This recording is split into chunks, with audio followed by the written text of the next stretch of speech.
நாம் தமிழர் இயக்கத்தின் சார்பில் தொடங்க இருக்கக்கூடிய எங்கள் தேசம் என்கின்ற வலையொலி தமிழர்களுக்கு எதிரான களத்தை எடுத்துக்கொண்டு பயணிக்கிறதா?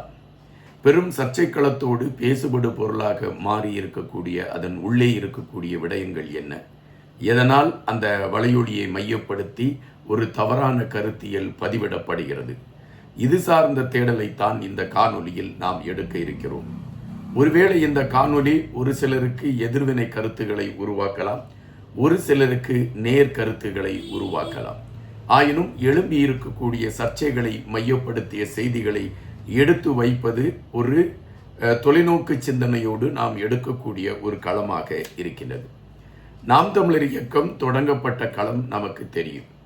தமிழர்களுக்கு எதிராக நடந்த அந்த ஒரு கொடூரமான செயலுக்கு நீதி கேட்கக்கூடிய களத்தை பல தமிழ் சொந்தங்கள் எடுத்தார்கள்.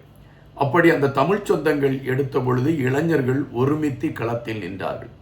இந்த இளைஞர்களை ஒருமித்து ஒரு தலைமை ஒன்று தேவைப்பட்டது. அந்த தலைமையாக சீமான் அவர்கள் களத்தில் இறங்கினார்.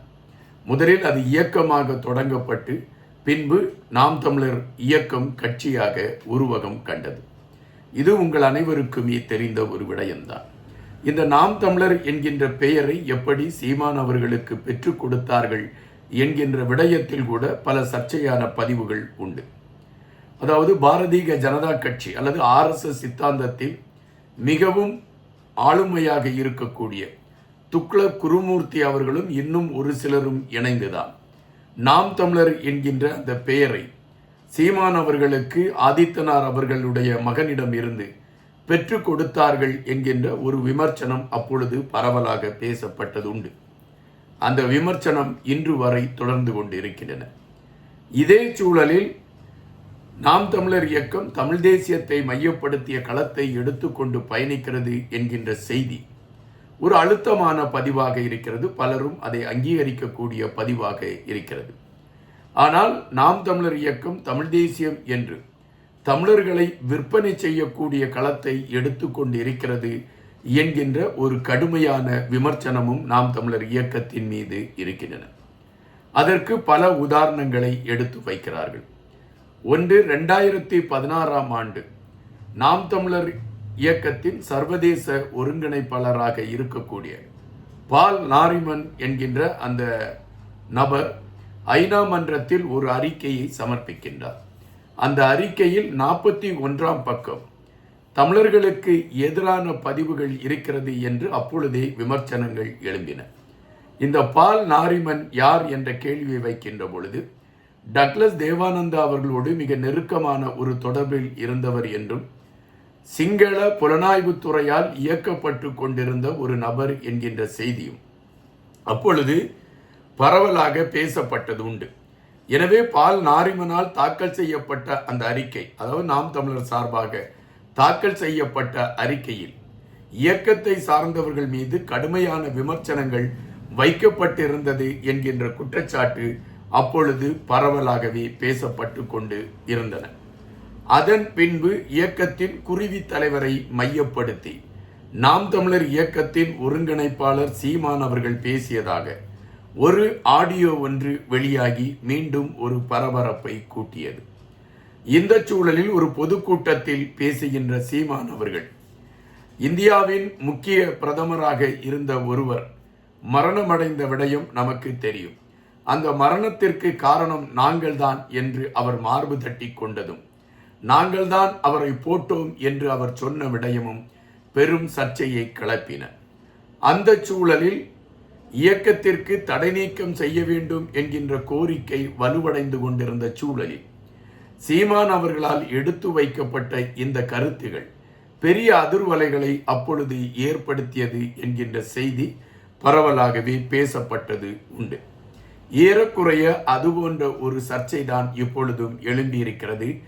எங்கள் தேசம் என்கின்ற அந்த வலையொலியை மையப்படுத்தி வெளியாகி இருக்கக்கூடிய விளம்பரத்தை முன்னிலைப்படுத்தி வந்திருக்கக்கூடிய செய்தி. எங்கள் தேசம் என்று சீமான் அவர்களுடைய நாம் தமிழர் இயக்கம் தொடங்க இருக்கக்கூடிய வலையொலியை மையப்படுத்திய செய்தி. அதிலே அவர்கள் ஒரு வரைபடத்தை குறிப்பிட்டிருக்கின்றார்கள். அந்த வரைபடத்தில் தமிழ்நாட்டிற்கு கீழே இருக்கக்கூடிய ஸ்ரீலங்காவில் தமிழர்களுடைய பகுதி, இவைகள் அனைத்துமே சிவப்பு போட்டு காட்டப்பட்டிருக்கும்.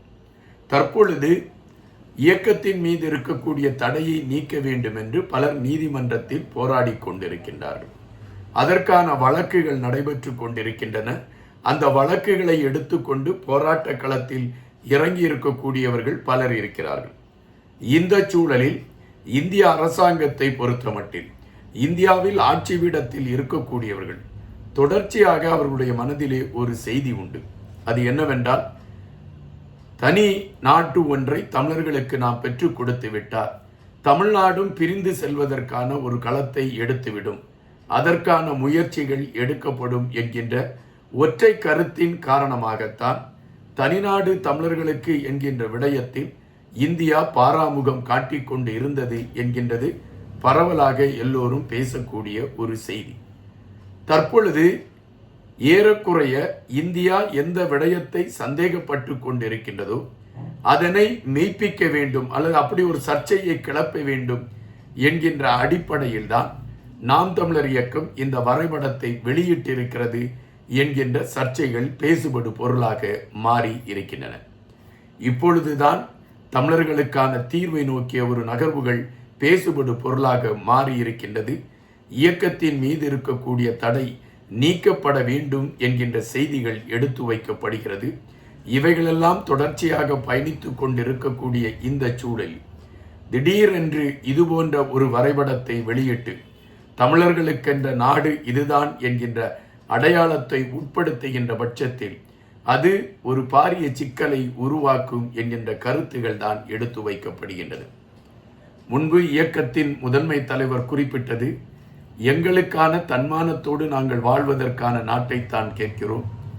எந்த சூழலும் இந்தியாவில் இருந்து ஒரு சிறு இடத்தை கூட எங்களோடு இணைப்பதற்காகவோ அதை குறித்து நாங்கள் சிந்திப்பதோ இல்லை என்பதை தெளிவுபடுத்தி இருக்கின்றார். அப்படி தெளிவுபடுத்தி தான் அவர்களுடைய போராட்ட களம் இருந்தது. அதற்கு காரணம் ஒரு இந்தியாவின் ஒரு ஒத்துழைப்போடு தான் தங்களுக்கான அடுத்த நகர்வுகள் அமையும் என்பதை இயக்கத்தை சார்ந்தவர்கள் நம்பி இருந்தார்கள், அல்லது அதை தான் அவர்களுடைய திட்டமாக இருந்தது என்பதுதான் பதிவு. ஆனால் தற்பொழுது சீமான் அவர்கள் உருவாக்கி இருக்கக்கூடிய இந்த சர்ச்சை மீண்டும் மீண்டும் தமிழர் தாயகத்தில் வாழக்கூடிய தமிழர்களை சிக்கலில் கொண்டு போகக்கூடிய ஒரு களத்தை நோக்கி கொண்டு செல்கிறதா என்கின்ற கேள்விகள் தான் இப்பொழுது பரவலாக எழும்பி இருக்கின்றன. தன்னை முதன்மைப்படுத்துவதற்காக ஒரு இனத்தையே அடமானம் வைக்கக்கூடிய ஒரு களத்தை சீமான் அவர்கள் எடுக்கிறார் என்கின்ற விமர்சனம்தான் பரவலாக பேசப்படுகின்றன. இது உண்மையா, இந்த களங்கள் உண்மையிலே நடைபெற்று கொண்டிருக்கக்கூடிய விடயங்களா என்கின்ற செய்திகளை எல்லாம் நாம் பொறுத்திருந்துதான் பார்க்க வேண்டியதாக இருக்கிறது. நன்றியுடன் இன்பா.